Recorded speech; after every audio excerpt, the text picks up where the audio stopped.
అంటే తిను కామెంట్ చేసిన వ్యక్తులలో కూడా లెజెండరీ మ్యూజిక్ డైరెక్టర్ కీరవాణి గారు ఉన్నారు, అలాగే సునీత గారు. అంటే చాలా పెద్ద పెద్ద వ్యక్తులని తను కావాలని చెప్పి ఇలా బయటికి ఎలిమినేట్ అయిన సందర్భంలో ఏం చేయాలో తెలియక వాళ్ళపై కావాలని చెప్పి ఇలా ఇలా అంటుందని చెప్పి కూడా చాలా మంది అనుకుంటున్నారు.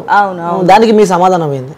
అంటే తన పర్టికులర్ సిచ్యువేషన్ లో తను కావాలని చెప్తుందా నిజంగా చెప్తుందా నాకు తెలియదు, కానీ తను చెప్పే అన్ని అయితే జరుగుతాయండి జనరల్ గా. అంటే ఎపిసోడ్ ముందే సాంగ్స్ మార్చేయడము, లేదా మన లిస్ట్ లో ఉండే సాంగ్స్ తీసి పక్కన వాళ్ళకి ఇచ్చేయడము, అండ్ ఎపిసోడ్ ముందు వెళ్ళే లైక్ షూట్ స్టార్ట్ అయ్యే ముందే డిమోటివేట్ చేసి వాళ్ళని మాట్లాడడము, ఇవన్నీ జరుగుతాయి. యా ఓకే, స్టేజ్ పై ఉన్నప్పుడు కూడా తను ఒక సాంగ్ పాడుతున్నప్పుడు కూడా అక్కడ మైక్ ఆఫ్ చేస్తుందని చెప్పుకొని సింగర్ సునీత గారు కూడా తనని ఏదో అన్నారు అని చెప్పి కూడా, అంటే మైక్స్ అలాంటివి మనకి వినిపిస్తూ ఉంటాయి, అలా ఇయర్ బడ్స్ జరుగుతుంది. అది జరుగుతుంది. జడ్జెస్ మాట్లాడుకునేటప్పుడు ఒకసారి మైక్లు ఆన్ లో ఉంటాయి, వాళ్ళకి కూడా తెలియదు. And in case mics on లో లేకపోయినా కూడా మనకి జడ్జెస్ పోడియం పక్కనే ఆడియన్స్ పోడియం ఉంటది, లైక్ ఆనుకొని ఉంటది అనమాట చాలా వాటిల్లో. అండ్ వాళ్ళు మాట్లాడుకునేది వాళ్ళకి వినిపిస్తూనే ఉంటుంది. సో అందులో మన వాళ్ళు ఉంటారు కదా, సో ఆబ్వియస్లీ అది తెలిసిపోతుంది. అది లైక్ జడ్జెస్ ఎవరైతే ఉంటారో, లైక్ తను చెప్పింది ఏంటంటే కీరవాణి గారి సాంగ్స్ పాడితే మెలోడీ సాంగ్స్ 100కి 100% తను ఓకే చేస్తాడు. లైక్ వేరే వాళ్ళ సాంగ్స్ పాడితే కూడా దాన్ని వాళ్ళు యాక్సెప్ట్ చేయరు. లైక్ ఎవరు ఏ డైరెక్టర్ ఉన్నా కూడా వాళ్ళకి సంబంధించిన సాంగ్స్ పాడితేనే దాన్ని వాళ్ళు యాక్సెప్ట్ చేస్తారు అని చెప్పి కూడా తను ఒక మాట చెప్పడం జరిగింది. లైక్ యాజ్ ఎ మీరు ఎక్స్పీరియన్స్ చేశారు, 9 పైగా షోలు చేస్తారు కాబట్టి ఎంతో మంది మ్యూజిక్ డైరెక్టర్లు మీరు చూసే ఉంటారు. లైక్ ఈ షోస్లలో వాడు పాడినప్పుడు వాళ్ళ సాంగ్స్కి ఇలాంటి ఏమైనా ఉంటాయా, అంటే వాళ్ళ మ్యూజిక్ చేసిన సాంగ్స్ పాడితేనే వీళ్ళకి ఇలా ఉంటుంది అని చెప్పి? అంటే సో ఆబ్వియస్లీ ఎవరు చేసిన పాట అంటే వాళ్ళకి ఎక్కువ ఇష్టం ఉంటుంది, ఎక్కువ ప్రేమ ఉంటుంది, అది నిజమే కదా. అది కాకుండా ఇప్పుడు కీరవాణి గారే ఉన్నారనుకోండి, ఆయనకి ఓల్డ్ సాంగ్స్ అంటే ఇష్టము, అట్లా ఒక్కొక్కళ్ళకి ఒక్కొక్క ఫేవరెట్ ఉంటది, దాన్ని ఎవ్వరు కాదనలేరు. సో అది పాడినప్పుడు ఎదుటి వాళ్ళు వీళ్ళకి అది ఇంకా బాగా అనిపిస్తుంది, అది న్యాచురలే కదా, it's a human tendency. So దాన్ని పట్టుకొని వాళ్ళ ఫేవరెట్ కంటెస్టెంట్స్ కి కీరవాణి గారి ఫేవరెట్ సాంగ్స్ ఇవ్వడము, వాళ్ళ ఫేవరెట్ కంటెస్టెంట్స్ కానీ వాళ్ళకి వేరే సాంగ్స్ ఏదో ఇచ్చేయడము, ఇట్లాంటివి జరుగుతూనే ఉంటాయి. నేను చెప్తున్నాను కదా, ఇవన్నీ ఆడియన్స్ కి విన్నప్పుడు మీకు ఓ మై గాడ్ ఇదంతా జరుగుతుందా, ఇంత ఉందా వెనకాలని మీకు అనిపిస్తుంది. బట్ చాలా రియాలిటీ షోస్ పాడిన ఒక దానిగా, అండ్ ఇంకా చాలా మంది ఈ షోస్ లో ఎవరైతే పాడున్నారో ఇలాంటి ఎక్స్పీరియన్సెస్ చాలా మందికి జరిగి ఉంటాయి. బట్ ఏమన్నా అవుతుందేమో చెప్తే, ఏమన్నా అవుతుందేమో మాట్లాడితే అనే ఒక రీజన్ కే ఎవరు మాట్లాడరు. ఏదో జరుగుతుందేమో అని చెప్పి కూడా ఎవరు మాట్లాడరు అని చెప్పి చెప్తున్నారు. సో ఇంకోటి తను చెప్పింది ఏంటంటే, ఎవరైనా లైక్ ఈవెంట్స్ కానీ ఇంకో సందర్భాలలో కూడా వాళ్ళు ఆ సింగింగ్ సాంగ్స్ పాడే వ్యక్తులు అసలు సింగర్లే కాదు వాళ్ళు అని కీరవాణి గారు అన్నారు. అప్పుడు నేను చాలా బాధపడ్డా అని చెప్పి కూడా ఈ అమ్మాయి చెప్పడం జరిగింది. లైక్ అంటే ఈవెంట్స్ లలో పాడితే అసలు వాళ్ళు సింగరే కాదని చెప్పి కూడా, అంటే అలా మ్యారేజెస్ అని సో యాక్చువల్ గా అందులోనే ఉండే వేరే కంటెస్టెంట్స్ ని నేను కనుక్కున్నాను అనమాట, ఇట్లా ఏమైనా ఈ టాపిక్ జరిగింది అసలు దీని గురించి జనరల్ గా అడిగితే వాళ్ళు చెప్పింది ఏంటంటే, మొత్తం కాదు తను చెప్పిన దాంట్లో కొన్ని నిజాలు ఉన్నాయి, కొన్ని లేవు కూడా అన్నట్టు చెప్పారు పక్క కంటెస్టెంట్స్. అండ్ ఈ పర్టికులర్ ఇష్యూలో కీరవాణి గారు అన్నారంట, ఆయన ఒక మ్యారేజ్ ఈవెంట్ లో ఆయన స్టార్టింగ్ ఆఫ్ ద కెరీర్ లో ఆయన పాడినప్పుడు ఆయనకి కొంచెం లోగా అనిపించిందంట. అంటే ఇప్పుడు మ్యారేజెస్ అంటే అక్కడ ఎవరు పట్టించుకోరు కదా, ఎవరి పనిలో వాళ్ళు ఉంటారు కదా. సో ఆయనకు అనిపించిందంట, నాకు వచ్చిన కళని నేను అవమానిస్తున్నానా, ఇట్లా నేను పాడుతుంటే కనీసం ఎవరు వినట్లేదు అని చెప్పేసి అప్పటి నుంచి ఆయన అట్లాంటి షోస్ కి వెళ్ళలేదంట. సో అది ఆయన సొంత ఎక్స్పీరియన్స్, ఆయన చెప్పారు అని చెప్పి ఆ పాడతా తీగాలో ఉన్న వేరే కంటెస్టెంట్స్ నాతోటి అన్నారనమాట. Okay, yeah. సో అంటే ఈ ఎంటైర్ ఇష్యూకి యావత్ సమాజం లైక్ చూసే తెలుగు ప్రేక్షకులు కూడా షాక్ అయిపోయారు. లైక్ ఎందుకంటే మనకి ఇంత ముందుకు చెప్పినట్టు తెరపైకి ఎలా ఉంటే తెర వెనకాల ఎలా ఉంటుంది, లైక్ ఆ లోపల ఉండే ఆ కష్టాలు కానీ, సో ఇలాంటి ఇబ్బందులు కానీ బయటికి మీరు చెప్పే వరకు, ఎందుకంటే మీరు అందులో ఉంటారు కాబట్టి అది మీకే తెలుసు అందులో ఏం జరిగి ఉంటుంది. ఈ అమ్మాయి బాడీ షేమింగ్ అంటూ ఏదో మాట్లాడింది, దాని గురించి మీరేమంటారు? అంటే అది పర్సనల్ గా లైక్ కాస్ట్యూమర్ ఎవరైతే ఉన్నారో మేబీ ఆ పర్సన్ ఏమన్నా తనకి అట్లా ఇన్సల్టింగ్ గా మాట్లాడుండొచ్చు. It's a very very bad thing. అంటే తను ఛానల్ నోటీస్ కి లైక్ ఆ డైరెక్టర్ గానీ ఎవరన్నా నోటీస్ కి మేబీ తీసుకెళ్లి ఉండాల్సిందేమో, అప్పుడు ఆ మూమెంట్ లోనే తీసుకెళ్లి ఉండాల్సింది.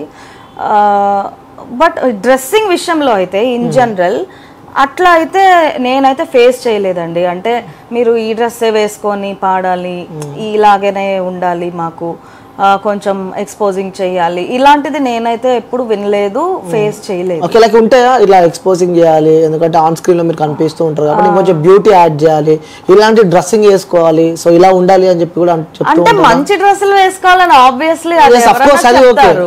ఎందుకంటే స్క్రీన్ లో కనిపించేటప్పుడు స్క్రీన్ లుక్ కూడా కావాలి కదా. సో మనమంతా నీట్ గా ఉండాలి, మంచి డ్రెస్సెస్ వేసుకోవాలంటారు కానీ ఇట్లాగా ఎక్స్పోజింగ్ చేసేలాగా బట్టలు వేసుకోవాలి అనేది నేనైతే ఇప్పటిదాకా ఎప్పుడు వినలేదండి. ఓకే, సో ఇది పక్కన పెడితే ఇలాంటి ఒక ఘటన మీ లైఫ్ లో చాలా ఇబ్బంది పెట్టిన సంఘటన కూడా ఒకటి జరిగిందని చెప్పి నేను నిన్న. సో ప్రముఖ మ్యూజిక్ డైరెక్టర్ గా ఉన్న ఒక వ్యక్తి, వాళ్ళకి సంబంధించిన వ్యక్తి కూడా మిమ్మల్ని చాలా ఇబ్బందులు పెట్టాడు. అంటే గతంలో మీరు బయటకు వచ్చి మాట్లాడారు, బట్ అంత వైరల్ అయితే కాలేదు అది. సో ఎవరు వినలేనట్టున్నారు. ఆ వ్యక్తి చాలా బ్లాక్ చేశాడు, మీ లైక్ ఎంటైర్ కెరియర్ ని కూడా చాలా ఇబ్బంది పెట్టారు అని చెప్పి నిన్న. ఇది నిజంగా వాస్తవమే అంటారా? నిజమే అండి. ఎవరో కాదు, మన తమన్ గారు ఉన్నారు కదా, తమన్ గారు కాదు, తమన్ గారి అసిస్టెంట్ ఉన్నారు కదా, ఆయన శ్రీకృష్ణ అన్నమాట, శ్రీకృష్ణ అన్న. సో ఇది ఫ్యూ ఇయర్స్ బ్యాక్ జరిగింది ఇది. అంటే కొంతమంది అడగొచ్చు ఇప్పుడు ఎందుకు చెప్తున్నారు, ఫ్యూ ఇయర్స్ బ్యాక్ జరిగింది కదా, ఇప్పుడు ఎందుకు ఇట్లా రకరకాలుగా అడుగుతున్నారండి బాబు, ఎందుకంటే నన్ను వేసుకుంటున్నారు కామెంట్స్ లో. సో ఏం జరిగిందంటే నేను ఫుల్ ఫ్లోలో ఈవెంట్స్ చేస్తూ ఉన్నాను అండ్ సడన్ గా నాకు ఈవెంట్స్ అన్ని క్యాన్సిల్ అవ్వడం స్టార్ట్ అయింది. అంటే అడ్వాన్స్ ఇచ్చిన వాళ్ళందరూ బ్యాక్ అడుగుతున్నారు, లేదా కొంతమంది సారీ అమ్మ మీరే ఉంచేసుకోండి అడ్వాన్స్, కానీ ఏమనుకోవద్దు మేము ఈ షో ఇవ్వలేము. ఇలా ఒక 4 shows వరుసగా 5 days లో 4 shows క్యాన్సిల్ అయిన తర్వాత 5th person ఇట్లా ఫోన్ చేసినప్పుడు మేము అడిగామన్నమాట, ఏంటి ఏమైంది మాకు అర్థం కావట్లేదు, 4 days నుంచి ఇట్లానే జరుగుతుంది, మాకు ఎవరన్నా పోనీ హింట్ అన్నా ఇవ్వండి, ఏమైందో మా సైడ్ నుంచి ఏమైనా మిస్టేక్ అయిందా మీరు చెప్పండి, మేము ఎవరికి చెప్పము మీరు చెప్పండి. అంటే ఆ ఈవెంట్ మేనేజర్ చెప్పింది ఏంటంటే, ఇట్లా శ్రీకృష్ణ గారు ఉన్నారు కదండి, ఆయన చెప్తున్నారు, మాకు చెప్పారు నేహాకి గనక మీరు షోస్ ఇచ్చారంటే నేను అండ్ మా టీమ్ ఎవరైతే ఉన్నామో మేమెవరము మీకు రాము, మీకు తను కావాలో మేము కావాలో తేల్చుకోండి మీరు అని చెప్పేసి అన్నారండి. మరి మీ అమ్మాయి పర్ఫార్మర్ మంచి పర్ఫార్మరే, మేమేం కాదంటలేదు, కానీ మీ అమ్మాయి ఒక్క అమ్మాయి కోసం మేము వాళ్ళందరినీ వదులుకోలేము కదా, ఎందుకంటే వాళ్ళు చెయ్యము అంటే మా లైఫ్లు కూడా రిస్క్ లో పడిపోతాయి, మాకు ఇదంతా అవ్వదు కదా, సో మీరు ఇది మళ్ళీ ఆయన అడగండి, ఎందుకంటే అడిగితే కూడా మళ్ళీ మాకు ప్రాబ్లం అవుతుంది, మా లైఫ్ మీద మీరు దెబ్బ కొట్టిన వాళ్ళు అవుతారు, ప్లీజ్ అండి అని రిక్వెస్ట్ చేశారు. సో కానీ అప్పుడు మేము నమ్మలేదు, చాలా వరకు నమ్మలేదు, ఎంత ఒక 80% నమ్మలేదండి. ఎందుకంటే శ్రీకృష్ణ అన్న నన్నెందుకు ఇట్లా చేస్తాడు, తనకి నాతోటి ఏం ఎనిమిటీ ఉంది, మేమిద్దరం సేమ్ ఊరు కూడా కదా మాది, నాకు కలిసినప్పుడు ఎప్పుడు నాతో బాగా మాట్లాడతాడు అండ్ అప్పుడప్పుడు సాంగ్ సెలెక్షన్లో కూడా ఏదైనా ఉంటే నాకు హెల్ప్ కూడా చేస్తాడు కదా రియాలిటీ షోస్లో, ఎందుకబ్బా ఇట్లా అని చెప్పేసి సరే ఇంకా మన లక్కే ఇట్లా ఉందేమో అనుకుని వదిలేసాం, పక్కన పెట్టేసాం. కట్ చేస్తే కొన్నాళ్ళ తర్వాత ఒక షో వాళ్ళు ఈవెంట్ మేనేజర్ కాకుండా డైరెక్ట్ షో ఎవరైతే పెట్టుకుంటున్నారో వాళ్ళే నన్ను పిలిచారనమాట. లైక్ ఇందాక చెప్పాను కదా ఒక పాట బాగా హిట్ అయింది అని చెప్పేసి, సో మాకు ఆ అమ్మాయి కావాలి, మాకు ఖచ్చితంగా ఆ అమ్మాయి కావాలి అని చెప్పేసి వాళ్ళు నన్ను పిలిచారు. అదే ప్రోగ్రామ్ లో శ్రీకృష్ణ అన్న, గీతా మాధురి అక్క వాళ్ళు కూడా ఉన్నారు. ఉంటే వాళ్ళు దేవర్ లైక్ మేము అసలు ఆ పాట కోసమే పెట్టుకున్నాము ఈ అమ్మాయిని ఇక్కడ పాడాలని చెప్పేసి, ఒకసారి ఇది శ్రీకృష్ణను తన చేత స్టేజ్ మీద పాడించండి అని చెప్పేసి ఈవెంట్ మేనేజర్ తో చెప్పాను. చెప్తే అన్న వచ్చేసి నేను పాడనన్నాడు. అంటే ఎందుకు పాడరు అని అంటే, లేదు నా వాయిస్ బాగాలేదు. వాయిస్ బాగాలేనప్పుడు వేరే సాంగ్స్ పాడుతున్నారు కదా ఇప్పుడు దాకా అంటే, లేదు నాకు ఆ పాట సూట్ అవ్వదు, అలా ఒక షోకి వచ్చినప్పుడు నాకు ఇది సూట్ అవ్వదు అని ఎవరు చెప్పరు. లేదండి మేము ఇంత డబ్బులు ఇచ్చి పెట్టుకున్నాం కదా, ఇప్పుడు మేము ఆ పాట కోసం ఈ అమ్మాయిని పిలిచాము, మీరు పాడరంటే ఎలా కుదురుద్దు అని వాళ్ళు గట్టిగా మాట్లాడారు. మాట్లాడితే సరే అని ఎట్లయితే కష్టపడి స్టేజ్ అయితే ఎక్కాడు. ఎక్కేసి కరెక్ట్ గా ఒక 3 lines పాడేసి వెళ్ళిపోయాడు స్టేజ్ మీద నుంచి. నేను అక్కడే అన్న ఇద్దరం పాడుతూ ఉన్నాము, 3 lines పాడేసి వెళ్ళిపోతాను. అంటే ఆ ఏజ్ లో నాకు ఎంత స్ట్రాంగ్ గా నా బ్రెయిన్ లో ఇంప్రింట్ అయిందంటే నేను చాలా బాధపడ్డాను ఆ రోజు. అంటే నాతోటి నేను పనికిరానా, నాతో పాడడానికే ఒకళ్ళు డినై చేస్తున్నారు అని చెప్పేసి. సో ఇంకా అప్పుడు మేము అనుకున్నాం అయితే వీళ్ళందరూ చెప్పేది నిజమేనేమో, ఎందుకంటే మన కళ్ళ ముందు మన ఫేస్ మీదనే ఇట్లా చేశాడు కదా, సో ఇది ఇంకా నిజమే అయి ఉండొచ్చు అని చెప్పి. సో ఆ తర్వాత కూడా నేను ఇదే మాట నేను చాలా మంది దగ్గర విన్నాను, ఇక ఎవరైనా ఈవెంట్స్ ఉన్నప్పుడు. సో రీసెంట్ గా నా హిట్ వచ్చేసి దర్జా మూవీలో లింగో లింగో అనే సాంగ్ బాగా హిట్ అయింది, వైరల్ అయింది. అయినప్పుడు కొంతమంది ఈవెంట్ మేనేజర్స్ కాల్ చేశారు మళ్ళీ నాకు, చేసి అడుగుతున్నారు ఓకే అండి షో చేస్తా అంటే, మీరు శ్రీకృష్ణ టీమా? కాదండి. మీరు సాకేత్ టీమా? అంటే కాదండి. అయితే మేము మళ్ళీ చెప్తాంలేండి. అంటే బ్యాచెస్ ఉంటాయి, అందులో బ్యాచెస్ ఉంటాయి, ఎందుకంటే వాళ్ళు పాడమని చెప్తారు. ఓకే, వాళ్ళకి ఇష్టం లేని పర్సన్ ఎవరన్నా ఈ ఫీల్డ్ లో ఎంటర్ అయితే అని అంటారు. మళ్ళీ ఫ్యూ ఇయర్స్ బ్యాక్ కూడా ఇదే జరిగింది నాకు, మళ్ళీ ఈ వ్యక్తితోనే.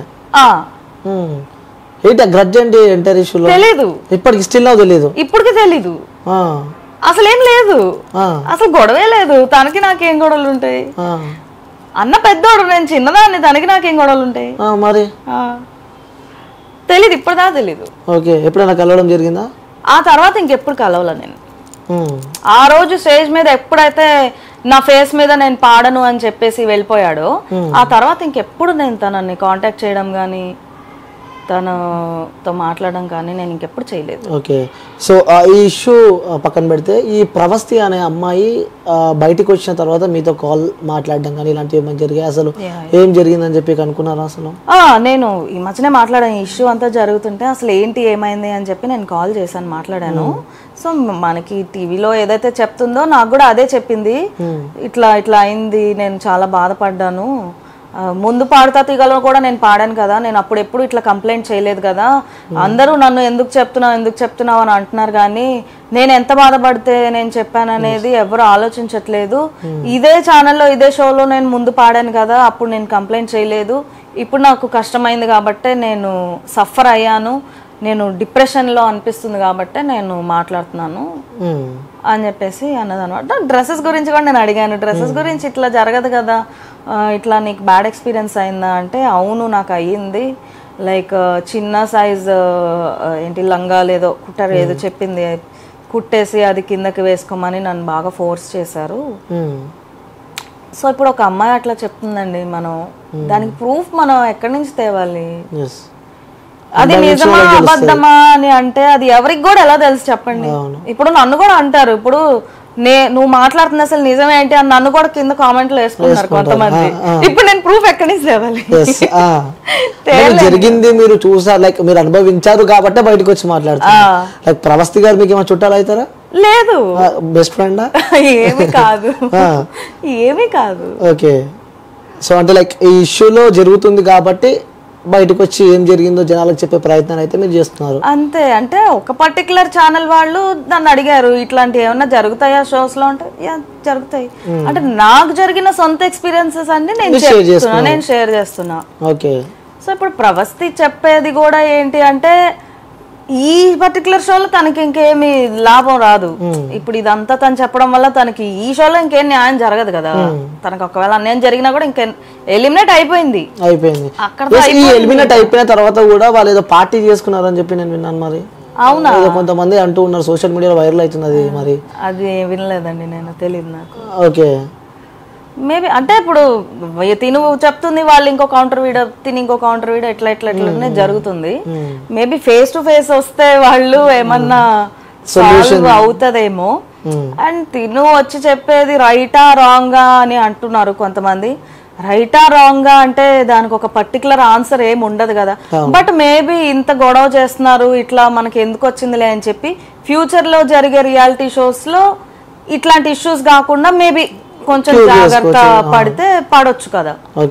ఆ విధంగా అంటే ఈ తను బయట పెట్టడం వల్ల తనకి యూజ్ జరగకపోవచ్చు, బట్ వేరే వాళ్ళకి యూజ్ జరిగితే జరగచ్చు. మీరు బయటకు వచ్చారు, సో మాట్లాడుతూ ఉన్నారు. నెక్స్ట్ మీపై కూడా ఏమన్నా మీ కెరియర్ కి కానీ ఇబ్బంది పడే అవకాశాలు ఉంటాయని చెప్పి ఎప్పుడు ఆలోచించలేదా? ఇప్పుడు చెప్పాను కదా నా కెరీర్ ఎంత ఇబ్బంది పెట్టారు. ఇప్పుడు గ్రూపిజం అనేది ఇండస్ట్రీలో ఫుల్ గా ఉంది. ఇక్కడ ఫిల్మ్ ఇండస్ట్రీలో టీవీ వైపే కాదు సినిమాల వైపు గ్రూపిజం అనేది ఫుల్గా ఉంది. సో పెద్ద మ్యూజిక్ డైరెక్టర్స్ దగ్గర అందరూ వీళ్ళే ఉన్నారు, ఈ సో కాల్డ్ సింగర్స్ అసిస్టెంట్స్గా ఉన్నారు అనమాట. సో ఇంకా ఏం డ్యామేజ్ జరుగుతుంది అంటారు అని. ఇంకోటి ఇందులో కూడా కమిట్మెంట్స్ లాంటివి ఏమైనా ఉంటాయి అంటారు? ఉంటాయి. అంటే మీరు ఎప్పుడన్నా మీతో మీ కొలీగ్స్ కానీ ఫ్రెండ్స్ నాతో అట్లా తప్పుగా మాట్లాడడం అయితే జరగలేదండి ఇప్పటిదాకా. బట్ ఇలా జరిగింది, వీళ్ళతో అలా జరిగింది విన్నాను, నేను కూడా చాలా విన్నాను. బట్ నేను స్ట్రాంగ్ గా ఏం బిలీవ్ చేస్తానంటే మనం ఉండే దాన్ని బట్టి, మనం బిహేవ్ చేసే దాన్ని బట్టి కూడా డెఫినెట్ గా ఎదుటి వాళ్ళ చూపు ఉంటది అండ్ వాళ్ళ మాట కూడా ఉంటది. నేనైతే స్ట్రాంగ్ గా దాంట్లో బిలీవ్ చేస్తాను. సో నాకు ఇట్లాంటి ఎక్స్పీరియన్సెస్ అయితే అసలు అవ్వలేదు. అవకాశాలు ఇస్తాము, పైకి తీసుకొస్తాము, పెద్ద మ్యూజిక్ డైరెక్టర్ కూడా మేము లైక్ సింగింగ్ ఒక పార్ట్ ఇస్తాము. జరుగుతుంటాయండి, ఎందుకు జరగవు? ప్రతి దగ్గర జరుగుతాయి కదా, ఎక్కడ జరగవు? సాఫ్ట్వేర్ కంపెనీస్ లో లేవా, లేకపోతే డాక్టర్స్ దగ్గర లేవా? ఇప్పుడు అసలు అంతా ఇప్పుడు ఎవరు పట్టించుకోవట్లేదు కూడా.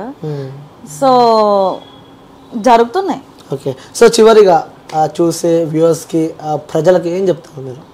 లైక్ ఎందుకంటే ఇలాంటి ఇష్యూస్ బయటకు వచ్చినప్పుడు జనాలు భయపడుతూ ఉంటారు. లైక్ ఎవరైనా ఆ సింగర్ కావాలని చెప్పి అవకాశాలు ఉన్నా, సో అప్కమింగ్ ఇప్పుడు వచ్చే 18+ వాళ్ళు కానీ ఆ సింగర్ని చేద్దాము నా కొడుకుని కూతురు అని చెప్పి ఎన్నో కళలు కన్న వాళ్ళు కూడా ఇలాంటి ఆరోపణలు బయటకు వస్తే వాళ్ళు భయపడుతూ ఉంటారు. లైక్ నా కూతురికి. సో ఎగ్జాక్ట్లీ ఇప్పుడు మీరు కరెక్ట్ గా చెప్పారు. నన్ను కింద కామెంట్స్ లో కొంతమంది తిట్టేస్తున్నారు, ఎందుకు ఇట్లా భయపెట్టేస్తున్నారు, ఇంకా ఎవరు రాకూడదా ఇండస్ట్రీకి, ఇంకా రాకూడదు అన్నట్టు చెప్పేస్తున్నారు అని. No, I'm only giving a reality check about reality shows. అన్నిటికీ ప్రిపేర్ అయ్యండి, అది నేను చెప్పేది. ఎగ్జాక్ట్లీ ఇప్పుడు మీరు క్యాచ్ చేశారు కరెక్ట్ గా. ఏంటి అంటే చాలా స్మూత్ గా ఉంటది అనుకొని రావద్దు, ఎందుకంటే బాధపడతారు. అండ్ నేను చెప్పేది ఏంటంటే మీరు రావద్దు, ఇంట్లో ఆగిపోండి, ఇక్కడ వేస్ట్, ఇక్కడ ఏం జరగదు, అది కాదు నేను చెప్పేది. ఏంటంటే ఇండస్ట్రీలో పైకి రావాలంటే అది అందరి వలన అయ్యేది కాదు, దానికి ఒక టైం అనేది ఉంటది. నేను ఇప్పుడు వచ్చి రేపు సక్సెస్ అయిపోవాలి అని అనుకుంటే కుదరదు. దానికి ఒక లాంగ్ ప్రాసెస్ ఉంటది, దానికి మనం మెంటలీ మనం ప్రిపేర్ అయి రావాలి. ఆ మైండ్ సెట్ తో మనం రాలేదనుకోండి, ఒకసారి ఓడిపోగానే వెళ్ళిపోతాం, ఇంకా డిసప్పాయింట్ అయిపోయి. సో అట్లా చేసుకోవడం వల్ల యూజ్ లేదు. వచ్చే వాళ్ళు రండి, హ్యాపీగా రండి, ప్రాబ్లం ఏం లేదు. అంటే ఇప్పుడు ఒకటి జరిగింది, దాన్ని మర్చిపోయి నెక్స్ట్ ఏంటి అలా ఆలోచించాలి. ఆ యాటిట్యూడ్ తో ఉండే వాళ్ళైతే రండి, నో ప్రాబ్లం. కొన్ని కూడా ఆ మనసుకు తీసుకొని ఏమన్నా జరిగే అవకాశాలు ఉంటాయి, లైక్ డీప్ గా తీసుకొని కూడా. ఇప్పుడు ఈ అమ్మాయి అట్లానే కదా, డీప్ గా తీసేసుకుంది, బాగా మనసులో బాగా తీసుకుంది. సో నేను డిప్రెషన్ లో ఉన్నాను అని అంటుంది. సో అంత లెవెల్ దాకా వెళ్ళే అంత సెన్సిటివ్ గా ఉన్న వాళ్ళు కొంచెం ధైర్యంగా మీ ధైర్యం పెంచుకొని రండి అంటున్నాను నేను, అంతే. Okay ma'am, thank you ma'am. మీరు బయటకు వచ్చి మాట్లాడుతున్నారు, ఎందుకంటే యాజ్ ఎ ఉమెన్ గా.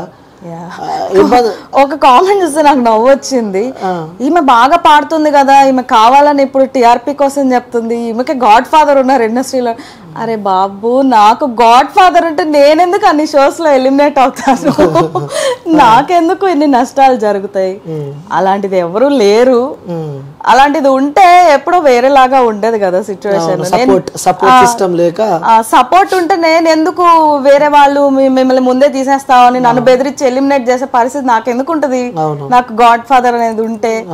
నేను గెలిచాను, కొన్ని షోస్ లో నేను గెలిచా. కొంతమంది అది కూడా అంటున్నారు, మీరు గెలిచారు కదా, ఈ అమ్మాయి గెలిచి కూడా ఇట్లా మాట్లాడుతుంది ఏంటి? అవును గెలిచాను, కానీ ఆ షోలో ఎన్ని జరిగినాయి వాళ్ళకి తెలుసా?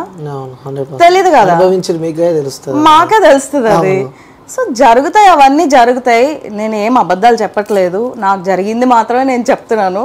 నేనేమి వ్యూస్ కోసం చెప్పట్లేదు, అలాంటిది ఏమీ లేదు. Okay, so as a singer కాబట్టి మీరు ఇంతమంత కాంట్రవర్షియల్ లైక్ మాట్లాడుకున్నాం కాబట్టి మా వ్యూయర్స్ కోసం ఒక సాంగ్ పాడతారా? Yeah, okay.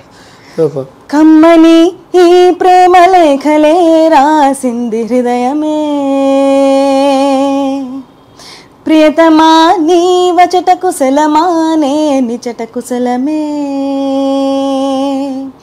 ఊహలన్నీ పాటలే కనుల తోటలో, తొలి కలల కవితలే మాట మాటలో, ఏహే కమ్మని ఈ ప్రేమ లేఖలే రాసింది హృదయమే, ప్రియతమా నీ వచట కుశలమానే నిచట కుశలమే.